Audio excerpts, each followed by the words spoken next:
कृष्ण ओ हरे मुरारी, हे नाथ नारायण वासुदेवा, श्रीमन नारायण नारायण नारायण, भजमन नारायण नारायण नारायण। गोविंद मेरो है गोपाल मेरो है, कृपा के बिहारी नंदलाल मेरो है, बांके बिहारी जय हो तुम्हारी, जय हो तुम्हारी लाला जय हो तुम्हारी। आज 10वें स्कंद का 52वां अध्याय पढ़ेंगे। इसमें द्वारका गमन, श्री बलराम जी का विवाह होगा तथा श्री कृष्ण के पास रुक्मणी जी का संदेश लेकर ब्राह्मण का आना। इस 52वें अध्याय में श्री सुखदेव जी कहते हैं, प्यारे परीक्षित, भगवान श्री कृष्ण ने इस प्रकार इक्ष्वाकु नंदन राजा मुचकुंद पर अनुग्रह किया। अब उन्होंने भगवान की परिक्रमा की। इक्ष्वाकु नंदन था ना, मुचकुंद पूछे थे ना, वो ये तो ये वंश है उनका। अनुग्रह किया। अब उन्होंने भगवान की परिक्रमा की और उनको नमस्कार किया। गुफा से बाहर निकले, उन्होंने बाहर आकर देखा कि सब के सब मनुष्य, पशु, लता और वृक्ष वनस्पति पहले की अपेक्षा बहुत छोटे छोटे आकार के हो गए हैं। इससे वह जानकर कि कलयुग आ गया है कि वे उत्तर दिशा की ओर चल दिए। महाराज मुचकुंद तपस्या, श्रद्धा, धैर्य तथा अनासक्ति से युक्त एक संशय संदेह से मुक्त थे।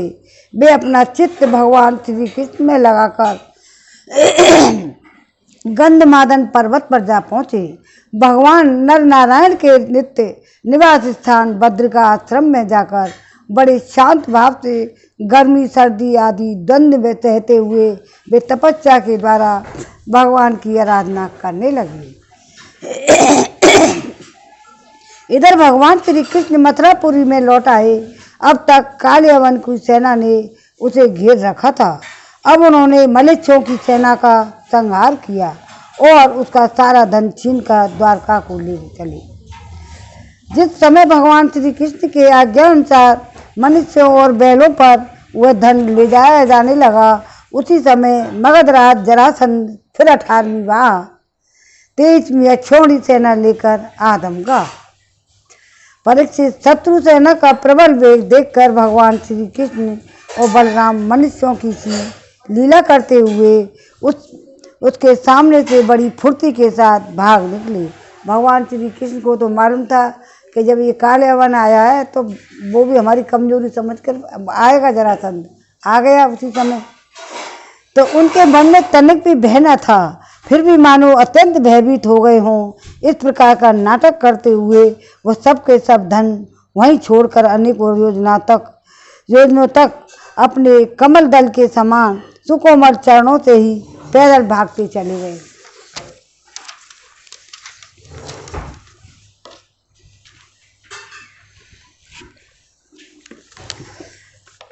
जब महाबली मगधराज जरासंध ने देखा कि श्री कृष्ण और बलराम तो भाग रहे हैं, तब वह हंसने लगा और अपनी रथ सेना के साथ उनका पीछा करने लगा। उसे भगवान श्री कृष्ण और बलराम के ऐश्वर्य और प्रभाव आदि का ज्ञान नहीं था, तो बहुत दूर तक दौड़ने के कारण दोनों भाई कुछ थक से गए। अब वे बहुत ही ऊंचे प्रवर्तन पर्वत पर चढ़ गए। उस पर्वत का प्रवर्तन नाम इसलिए पड़ा था कि वहाँ सदा ही मेघ और वर्षा किया करते हैं। वे वर्षा करते थे। परीक्षित, जब जरासंध ने देखा कि वे दोनों पहाड़ में छिप गए और बहुत ढूंढने पर भी पता न चला, तब उसने ईंधन से भरे हुए प्रवर्तन पर्वत के चारों ओर आग लगवाकर उसे जला दिया। उन्हें समझ रहे हो कि ये मर गए। तो जब भगवान ने देखा कि पर्वत के छोर जलने लगे हैं, तब दोनों भाई जरासंध की सेना के घेरे को लांघते हुए बड़े वेग से उस 11 योजन 44 कोस ऊंचे पर्वत से एकदम नीचे धरती पर कूद आए। उन्हें जरासंध ने अत्यंत ही जरासंध ने अथवा उसके किसी सैनिक ने देखा भी नहीं और वे दोनों भाई वहाँ से चलकर फिर अपनी समुद्र से घिरी हुई द्वारकापुरी में चले गए। पुराना जल गए जिसे बस में गए और अब तो वे चले गए कि भाग गए, रण छोड़। हमें भी तो भागे काले वन के लिए, तो रणछोड़ नाम पड़ गया ना उनका। जरासंध ने झूठ मूठ ऐसा मान लिया श्री कृष्ण बलराम तो जल गए होंगे और फिर अपनी बहुत बड़ी सेना लौटाकर मगध देश को चला गया। जिसके हाथ मरना होता है ना उसी के हाथ मरवाते हैं। अब वो भीम के हाथ मरेगा जरासंध। यह बात मैं तुमसे पहले ही नवम स्कंद में बता चुका हूँ कि आनर्त देश के राजा श्रीमान रेवत जी ने अपनी रेवती नामक कन्या ब्रह्मा जी की प्रेरणा से बलराम जी के साथ ब्याह दी थी। परीक्षित, भगवान श्री कृष्ण ने स्वयंवर में आए हुए शिशुपाल और उसके पक्षपाती साल्व और नरपतियों को बलपूर्वक हराकर और सब देखते रह गए। देखते देखते जैसे गरुड़ ने सुधा का हरण कर लिया, वैसे ही विदर्भ देश की राजकुमारी रुक्मणी को हर लाए भगवान कृष्ण ने। उनसे विवाह कर लिया और रुक्मणी जी की राजा भीष्म की कन्या भीष्मक की कन्या थी और स्वयं भगवती लक्ष्मी जी का अवतार थी। ये भी पूर्व जन्म के संस्कार थे या बात थी उनमें आपस में, तब भगवान उन लक्ष्मी जी को जन्म लेना पड़ा। ये भी एक श्राप था, लक्ष्मी जी को उसके घर में जन्म लेना पड़ा। राजा परीक्षित ने पूछा, भगवान, हमने सुना है कि भगवान श्री कृष्ण ने भीष्म नंदिनी परम सुंदरी रुक्मणी देवी को बलपूर्वक हरण करके राक्षस विधि से उनके साथ विवाह किया था। महाराज, अब ये मैं सुनना चाहता हूँ कि परम तेजस्वी भगवान श्री कृष्ण ने जरासंध, साल्व और नरपतियों को जीतकर किस प्रकार रुक्मणी का हरण किया। हे ब्रह्मण्य से भगवान श्री कृष्ण की लीलाओं के संबंध में क्या कहना है। वे स्वयं तो पवित्र हैं ही और सारे जगत का मल धो बहाकर उसे भी पवित्र कर देने वाले हैं। उनमें ऐसी लोकोत्तर माधुरी है जिसे दिन रात सेवन करते रहने पर भी नित्य नया नया रस मिलता रहता है। भला ऐसा कौन रसिक, कौन मर्मज्ञ है जो उन्हें सुनकर तृप्त न हो जाए। श्री सुखदेव जी कहते हैं कि परीक्षित, महाराज भीष्मक विदर्भ देश के अधिपति थे। अब इनके बारे में बताया जाएगा। परीक्षित महाराज भीष्मक विदर्भ देश के अधिपति थे। उनके 5 पुत्र और एक सुंदर कन्या थी। सबसे बड़े पुत्र का नाम था रुक्मी और 4 बेटे छोटे थे।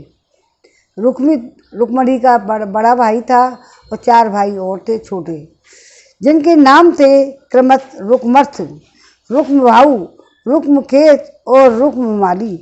इनकी बहन थी सती रुक्मणी।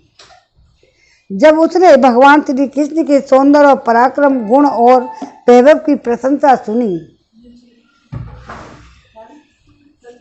तो सती रुक्मणी गुण सुनी तो उसके महल में आने वाले अतिथि प्राय गाया ही करते थे। जब उसने यह निश्चय किया कि श्री भगवान श्री कृष्ण ही मेरे अनुरूप पति हैं। भगवान श्री कृष्ण भी समझते थे कि रुक्मणी में बड़े सुंदर सुंदर लक्षण हैं। वह परम बुद्धिमती है, उदारता है, सौंदर्यशील स्वभाव और गुणों में भी अद्वितीय है। इसलिए रुक्मणी भी मेरे अनुरूप पत्नी है। अतः भगवान ने रुक्मणी जी से विवाह करने का निश्चय कर लिया। रुक्मणी जी के भाई बंधु भी चाहते थे कि हमारी बहन का विवाह श्री कृष्ण से ही हो, परंतु रुक्मी जो बड़ा भाई था श्री कृष्ण से बड़ा द्वेष रखता था। वो शिशुपाल का दोस्त था। उसने उन्हें विवाह करने से रोक दिया। शिशुपाल को ही अपनी बहन के योग्य वर समझा। जब परम सुंदरी रुक्मणी को यह मालूम हुआ कि मेरा बड़ा भाई रुक्म शिशुपाल के साथ मेरा विवाह करना चाहता है, तब वह बहुत उदास हो गई। उन्होंने बहुत कुछ सोच विचार कर एक विश्वासपात्र ब्राह्मण को तुरंत श्री कृष्ण के पास भेजा। जब वह ब्राह्मण देवता द्वारकापुरी में पहुंचे तो द्वारपालों ने राजमहल के भीतर ले गए। वहाँ जाकर ब्राह्मण देवता ने देखा आदि पुरुष भगवान श्री कृष्ण सोने के सिंहासन पर विराजमान हैं।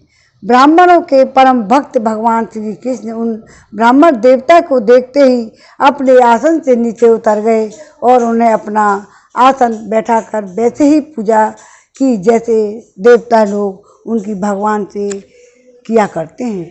जब कोई अतिथि कोई आता है, अपन लोग को भी ऐसा उठ जाना चाहिए। आए तो बैठे रहें, उसका स्वागत सत्कार, उससे वो खुश हो जाता है, हमें देख के खुश है कि खड़े हो जाएं। तो ऐसे सबके साथ करना चाहिए। ब्राह्मणों के लिए तो अलग है ही है, पर सबके साथ ये है संस्कार होने चाहिए बच्चों में। जैसे कोई आया है, जैसे हम ही गए कहीं, तुम गए हो, तुम आए हो हमारे यहाँ, और हमारे कोई बहू, छोटी बहू काम करती रहे, हम करते रहे, छोटे छोटे आगे बैठे अपने काम में, एकदम जाना चाहिए स्वागत के लिए उठ के। तो ये जैसे देवता लोग उनकी भगवान की किया करते हैं आदर सत्कार, जो भगवान भी करते हैं ऐसा आदर सत्कार, तो सबको संसार में उनके लिए प्रेरणा देने के लिए ये प्रवचन है। कुशल प्रश्न के अनंतर ब्राह्मण देवता खा पी चुके, आराम विश्राम कर चुके, तब संतों के परम आश्रय भगवान श्री कृष्ण उनके पास गए और अपने कोमल हाथों से उनके पैर सहलाते हुए बड़े शांत भाव से पूछने लगे। जब ऐसा लगता है लोगों को कि शायद हमारे आने से ये खुश नहीं है, जब आदमी वहीं बैठा रहता है ना, ये खुश नहीं हुए हमारे आने से, हमने इनके लिए और समस्या खड़ी कर दी है। तो ब्राह्मण शिरोमणि, आपका चित्त तो सदा सर्वदा संतुष्ट रहता है ना? आपको अपने पूर्व पुरुषों द्वारा स्वीकृत धर्म का पालन करने में कोई कठिनाई तो नहीं होती है? कुशल क्षेम पूछने लगे। तो ब्राह्मण यदि जो भी कुछ मिल जाए उसी में संतुष्ट रहे और अपने धर्म का पालन करें, उसमें च्युत ना हो, तो संतोष ही उसका सारी कामनाएं पूर्ण कर देता है। यदि इंद्र का पद पाकर भी किसी को संतोष ना हो तो उसे सुख के लिए एक लोक से दूसरे लोक में बार बार भटकना पड़ता है, भटकना पड़ेगा। यह कहीं भी शांति से बैठ नहीं सकेगा। परंतु जिसके पास तनिक भी संग्रह परिग्रह नहीं है और जो उसी में अवस्था में संतुष्ट है, वह सब प्रकार से संताप पर हित का होकर सुख की नींद सोता है। जो स्वयं प्राप्त हुई वस्तु से संतोष कर लेते हैं, जिनका स्वभाव बड़ा ही मधुर है, जो समस्त प्राणियों के परम हितैषी, अहंकार रहित और शांत हैं, उन ब्राह्मणों को मैं सदा सिर झुकाकर नमस्कार करता हूँ। ये भगवान के शब्द हैं। ब्राह्मण कह रहे हैं, हे ब्राह्मण देवता, राजा की ओर से तो आप लोगों को सब प्रकार की सुविधा है ना? जिसके श्राद्ध में प्रजा का अच्छी तरह पालन पोषण होता है और वह आनंद से रहती है, वह राजा मुझे बहुत ही प्रिय है। ब्राह्मण देवता, आप कहाँ से, किस हेतु से और किस अभिलाषा से इतना कठिन मार्ग तय करके यहाँ पधारे हैं द्वारका? यदि कोई बात विशेष गोपनीय न हो तो हमसे कहिए, हम आपकी क्या सेवा करें। परीक्षित, लीला से ही मनुष्य रूप धारण करने वाले भगवान श्री कृष्ण जब इस प्रकार ब्राह्मण देवता से पूछा तब उन्होंने सारी बात कह सुनाई कि इसके बाद वे भगवान से रुक्मणी जी का संदेश कहने लगे। रुक्मणी जी ने कहा है कि हे त्रिभुवन सुंदर, आपके गुणों को सुनने वालों के कानों से रास्ते हृदय में प्रवेश करके एक एक अंग के ताप जन्म जन्म के जलन बुझा देते हैं तथा अपने रूप सौंदर्य को, जो नेत्र वाले जीवों को नेत्रों के लिए धर्म अर्थ काम मोक्ष चारों पुरुषार्थों के फल और स्वार्थ परमार्थ सब कुछ है, श्रवण करके प्यारे अच्युत, मेरा चित्त लज्जा और शर्म सब कुछ छोड़कर आप में ही प्रवेश कर रहा है। प्रेम स्वरूप श्याम सुंदर, चाहे जिस दृष्टि से देखें, कुलशील स्वभाव, सौंदर्य, विद्या, अवस्था, धन धाम सभी में आप अद्वितीय हैं, अपने ही समान हैं। मनुष्य लोक में जितने भी प्राणी हैं, सबका मन आपको देखकर शांति अनुभव करता है। हे आनंदित होता है वह पुरुष भूषण। आप ही बतलाइए, ऐसी कौन सी कुलवती, महागुणवती और धैर्यवती कन्या होगी जो विवाह के योग समय आने पर आपको पति के रूप में वर्ण न करेगी। इसलिए प्रियतम, मैंने आपको पति रूप में वर्ण किया है। मैं आपको आत्मसमर्पण कर चुकी हूँ। आप अंतर्यामी हैं। मेरे हृदय की बात आपसे छिपी नहीं है। आप यहाँ पधार कर मुझे अपनी पत्नी के रूप में स्वीकार कीजिए। हे कमल नयन प्राण वल्लभ, मैं आप सरी के वीरों को समर्पित हो चुकी हूँ, आपकी हूँ। अब जैसे सिंह का भाग सियार छू जाए और वैसे कहीं शिशुपाल निकट से आकर मेरा स्पर्श न कर जाए, इसलिए मैंने यदि जन्म में पूर्त कुआ, बावली और आदि खुदवाना, इष्ट यज्ञादि करना, दान, नियम, व्रत, देवता, ब्राह्मण और गुरु आदि की पूजा के द्वारा भगवान परमेश्वर की आराधना की हो तो मुझ पर प्रसन्न हो तो भगवान श्री कृष्ण आकर मेरा पान ग्रहण करें। शिशुपाल अथवा दूसरा कोई भी पुरुष मेरा स्पर्श ना कर सके। हे प्रभु, आप अजित हैं। जिस दिन मेरा विवाह होने वाला हो उसके एक दिन पहले आप हमारी राजधानी में गुप्त रूप से आ जाइए और फिर बड़े बड़े सेनापतियों के साथ शिशुपाल तथा जरासंध की सेनाओं को मत डालिए, तहस नहस कर दीजिए और बलपूर्वक राक्षस विधि से वीरता का मूल्य देकर मेरा पान ग्रहण कीजिए। यदि आप यह सोचते ही कि तुम तो अंतःपुर में भीतर के जनाने महलों के पहरे के अंदर रहती हो, तो तुम्हारे भाई बंधुओं को मारे बिना मैं तुम्हें कैसे ले जा सकता हूँ? तो इसका उपाय मैं आपको बतलाए देती हूँ।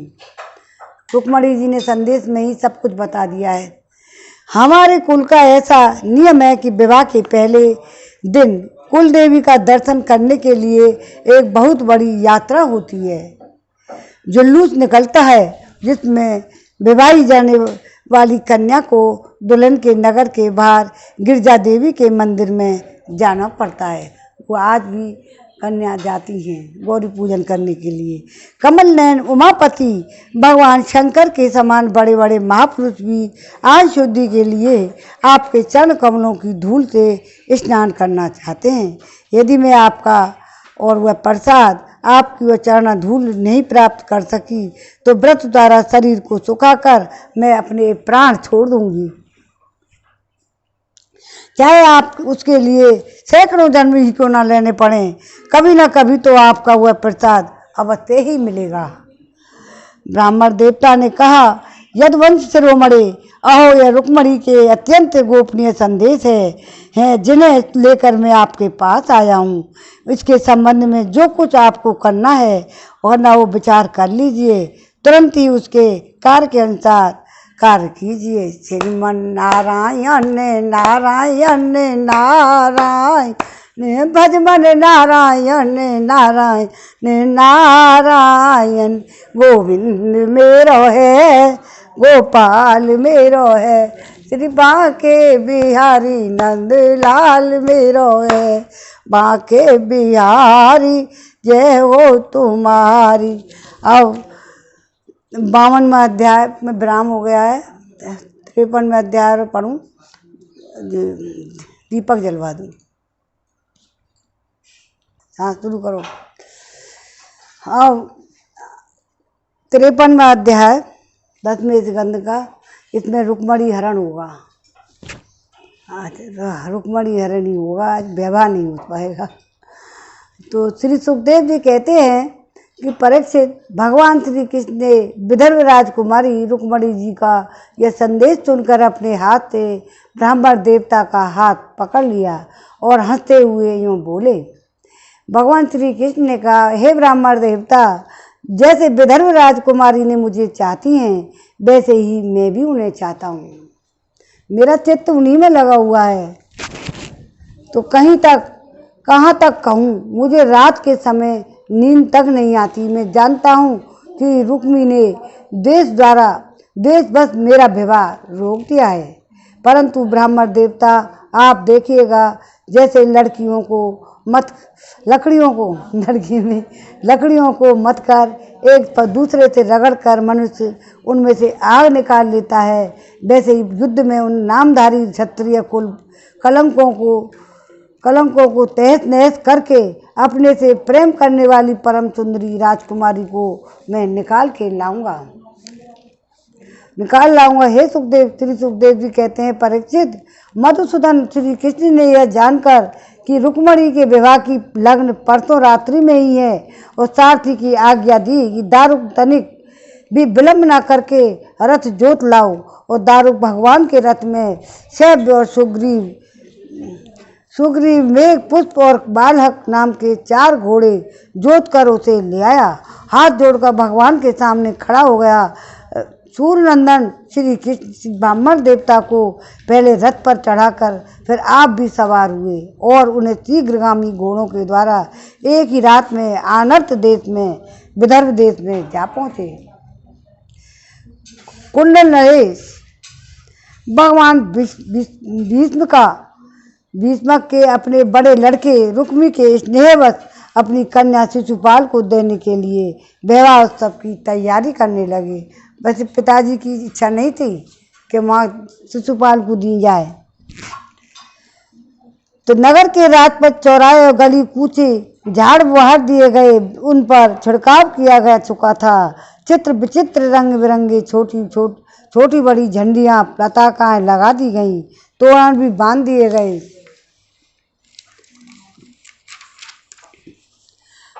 वहाँ के स्त्री पुष्प माला और हार, इत्र और फूले चंदन, गहने और निर्मल वस्त्रों से सजे हुए थे। वहाँ के सुंदर सुंदर घरों में से अगर के धूप की सुगंध फैल रही थी। परीक्षित, जब भीष्मक ने देखा, पितर और देवताओं का विधि पूर्वक पूजन करके ब्राह्मणों को भोजन कराया और नियम अनुसार स्वास्थ्य वाचन भी और सुशोभित दांत वाली परम सुंदरी राजकुमारी रुक्मणी जी को स्नान कराया गया। उनके हाथों में मंगल सूत्र कंकण पहनाए गए और कोरबर बनाया गया। 2 नए वस्त्र उन्हें पहनाए गए जो वे उत्तम आभूषणों से विभूषित की गई। करी तो वक्त शिशुपाल के लिए तैयारी। तो श्रेष्ठ ब्राह्मणों ने साम दाम ऋक और यजुर्वेद के मंत्रों से उनकी रक्षा की और अथर्ववेद के विद्वान पुरोहितों ने गृह शांति के लिए हवन भी कर लिया। राजा भीष्मक कुल परंपरा और शास्त्रीय विधि के बड़े जानकार थे। उन्होंने सोना, चांदी, वस्त्र, गुड़, मिले हुए तिल, कौए ब्राह्मणों को दान भी दी। और इस प्रकार तेज नरेश राजा दमघोष ने भी अपने पुत्र शिशुपाल के लिए मंत्र के ब्राह्मणों से अपने पुत्र के विवाह संबंधी मंगल कृत्य कराए और इसके बाद वे मद चुआते हुए हाथी सोने की मालाओं से सजाए हुए थे। रथों को पैदल और घुड़सवारों की चतुरंगिणी सेना साथ लेकर कुंडनपुर जा पहुँचे और विदर्भराज भीष्मक ने अब आगे आकर उनका स्वागत सत्कार करके प्रथा के अनुसार अर्चन पूजन किया है। इसके बाद उन लोगों को पहले से ही निश्चित किए हुए जनवासे में आनंद पूर्वक ठहरा दिया। आ भी गई बारात।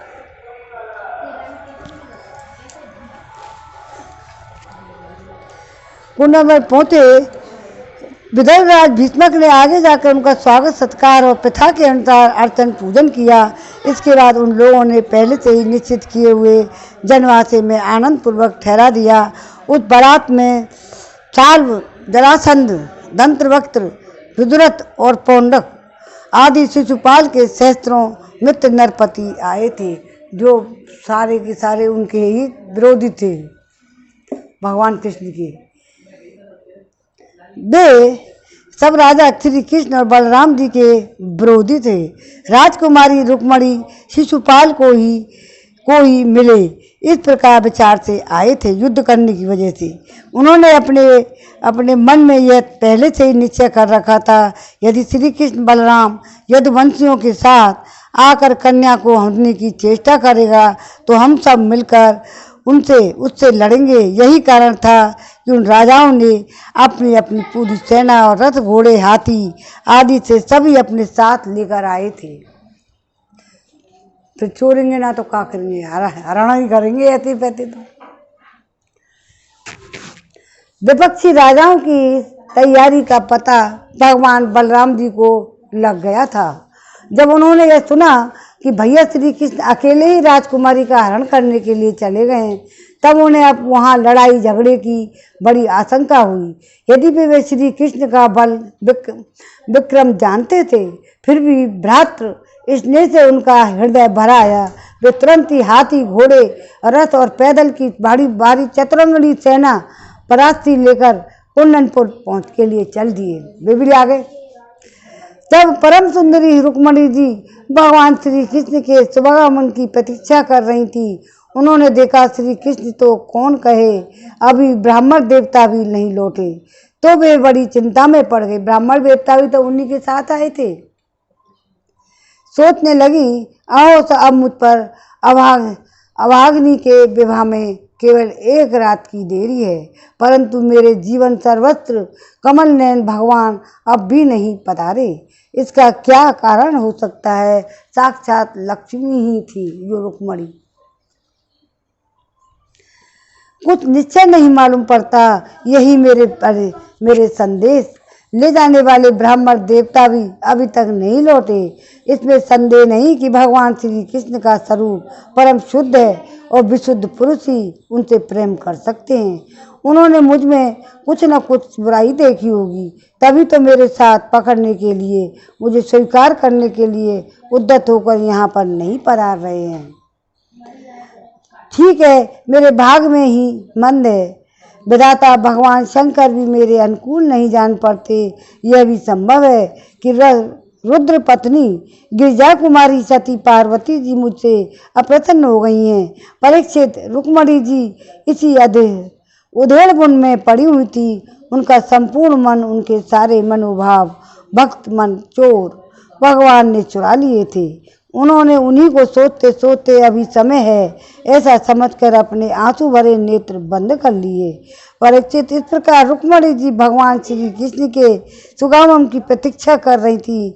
उसी समय उनकी बाईं जांघ, भुजा और नेत्र फड़कने लगे, जो प्रियतम के आगमन के प्रिय संवाद सूचित करते थे। श्रीमन नारायण नारायण नारायण भजमन नारायण नारायण नारायण।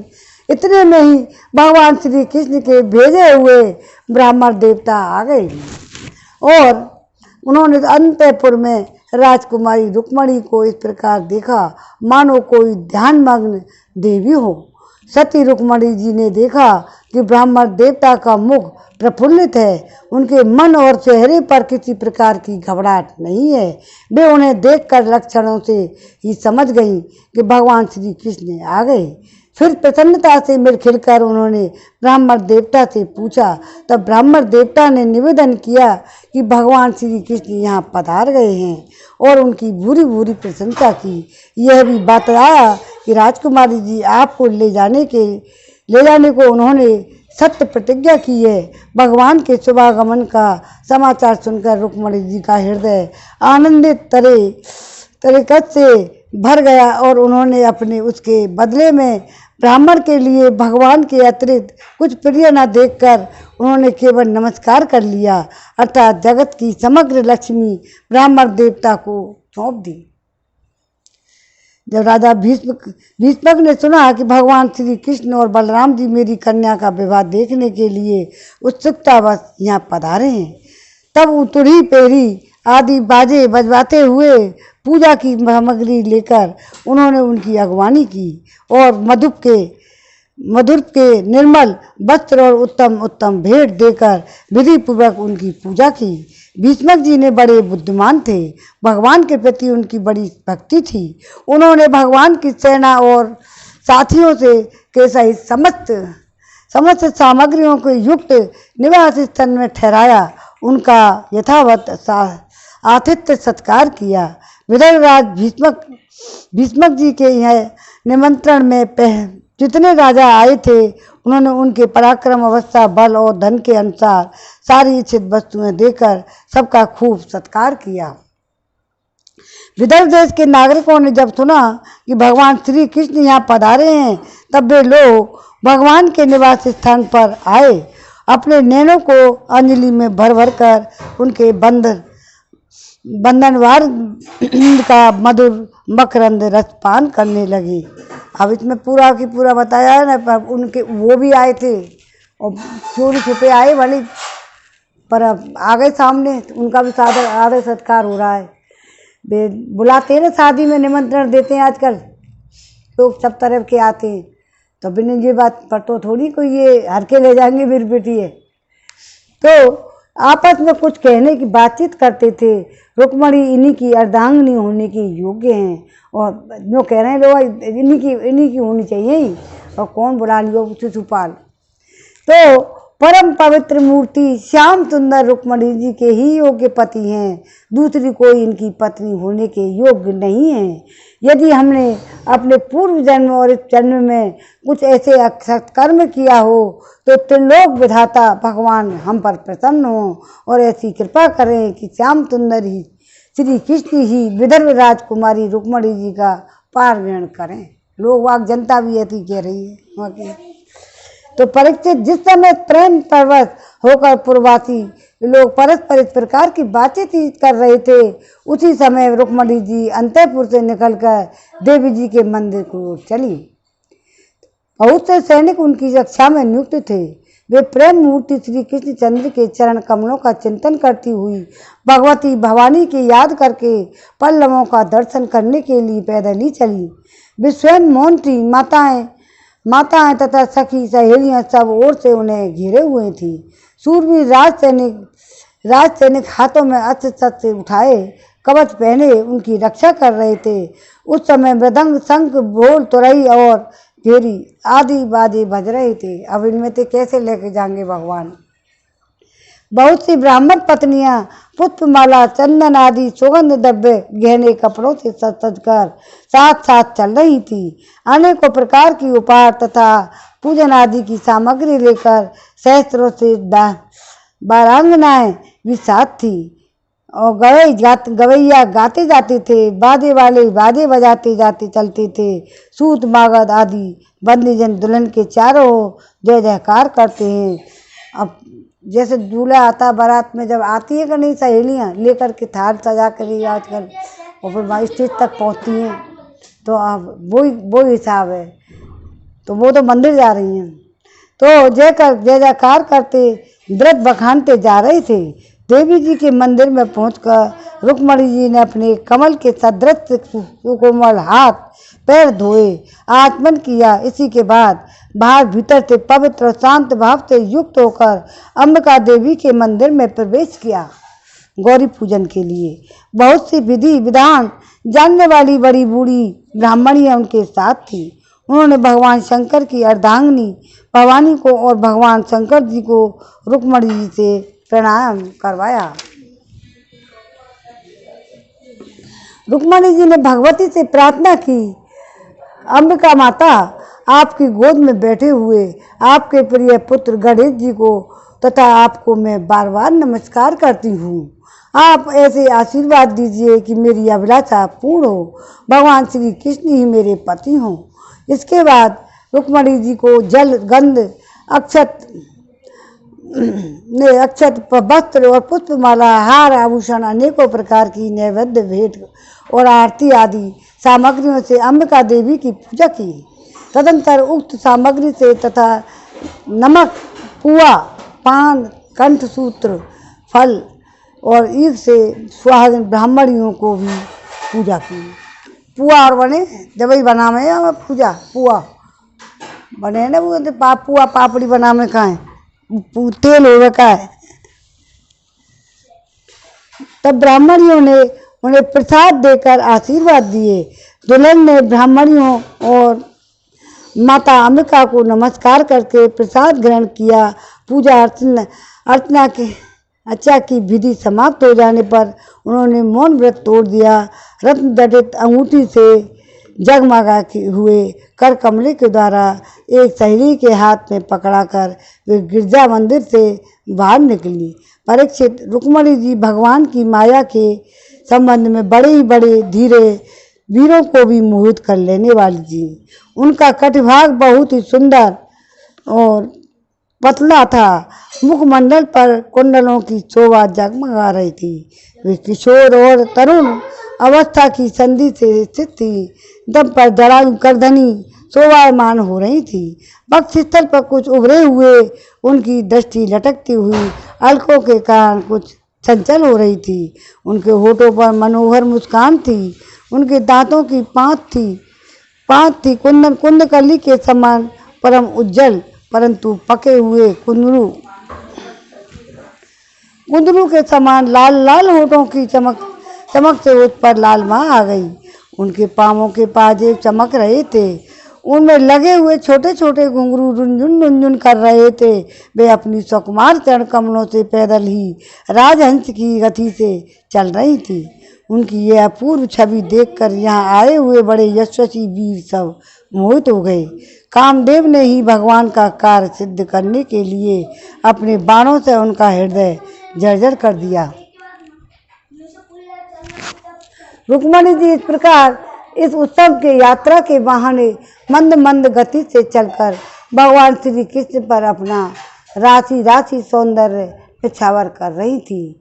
उन्हें देखकर और उन्हें उनकी खुली मुस्कान और लजीली चितवन पर अपना चित्त लुटाकर वे बड़े बड़े नरपति एवं वीर इतने मोहित और बेहोश हो गए कि उनके हाथों से अस्त्र शस्त्र छूटकर गिर पड़े। वे स्वयं भी रथ हाथी घोड़ों से धरती पर आ गिरे। इस प्रकार रुक्मणी जी भगवान श्री कृष्ण शुभागमन की प्रतीक्षा करती हुई अपने कमल की कली के समान सुकुमार चरणों को बहुत धीरे धीरे आगे बढ़ा रही थी। उन्होंने अपने बाएं हाथ की अंगुलियों से मुख की ओर लटकती हुई अलके हटाई और वहाँ आए हुए नरपतियों की ओर लजीली चितवन से देखा। उसी समय उन्होंने श्याम सुंदर भगवान श्री कृष्ण के दर्शन हो गए। राजकुमारी रुक्मणी जी रथ पर चढ़ना ही चाहती थी कि भगवान श्री कृष्ण ने समस्त शत्रुओं को देखते देखते उनकी भीड़ में से रुक्मणी जी को उठा लिया। सुन रहे? रुक्मणी जी को रथ पर चढ़ना ही चाहती थी। भगवान श्री कृष्ण ने समस्त शत्रुओं को देखते देखते उनकी भीड़ में से रुक्मणी जी को उठा लिया और सैकड़ों राजाओं के सिर पर पांव रखकर उन्होंने अपने उस रथ पर बिठा लिया जिसकी ध्वजा पर गरुड़ का चिन्ह लगा हुआ था। इसके बाद जैसे सिंह चारों के बीच में अपना भाग लेके भाग जाए, वैसे ही रुक्मणी जी को लेकर भगवान श्री कृष्ण बलराम जी आदि यदुवंशियों के साथ वहां से चल पड़े। उस समय जरासंध वंशवर्ती अभिमानी राजाओं को अपना यह बड़ा भारी तिरस्कार और यश कीर्ति का नाश सहन न हुआ। वे सब के सब चिढ़कर कहने लगे, ओ हमें धिक्कार है, आज हम लोग धनुष धारण करके खड़े ही रह गए और वे ग्वाले जैसे सिंहों के भाग को हरण ले जाए उसी प्रकार हमारा सारा बस छीन ले गए। श्रीमन नारायण नारायण नारायण, भजमन नारायण नारायण नारायण, गोविंद जी ले गए हरण करके, रुक्मणी जी का हरण कर ले गए। देखती रह गई सारी सेना। अब उन्हें शर्म आ रही है, अब लगेंगे पीछे। अब ये कल आएगा, पता आज पढ़े कल पढ़ेंगे। अब आज यहीं विराम करते, अब कल पढ़ेंगे। रुक्मणी जी का विवाह कल होगा। आज 53वां अध्याय पूरा हो गया है। चलो। श्री भागवत भगवान की है आरती, पापियों को पाप से है तारती। श्री भागवत भगवान की है आरती, पापियों को पाप से है तारती। ये अमर ग्रंथ ये मुख्य पंथ ये पंचम वेद निराला, नव ज्योति जगाने वाला हर गायन मुख्य ग्रंथ ये पंचम वेद निराला, नव ज्योति जगाने वाला हरि गान यही वरदान यही, जिनके मंगल की आरती। पापियों को पाप से तारती। श्री भागवत भगवान की है आरती, पापियों को पाप से तारती। ये शांति गीत पावन पुनीत साकोप मिटाने वाला, हरिदरस दिखाने वाला। शांति गीत पावन पुनीत साकोप मिटाने वाला, हरिदरस दिखाने वाला। है सुख करनी है दुख हरनी, श्री मधुसूदन की आरती, पापियों को पाप से तारती। श्री भागवत भगवान की आरती, पापियों को पाप से तारती। ये मगन बोल जब बंद खोल सन्मार्ग दिखाने वाला, बिगड़ी को बनाने वाला। ये मगन बंद ये दिखाने वाला, बिगड़ी को बनाने वाला। श्री राम यही घनश्याम यही, प्रभु की महिमा की आरती, पापियों को पाप से तारती। श्री भागवत भगवान की है आरती, पापियों को पाप से तारती। जय भगवते वासुदेवाय नमः। आज के आनंद की जय जय जय श्री राधे राधे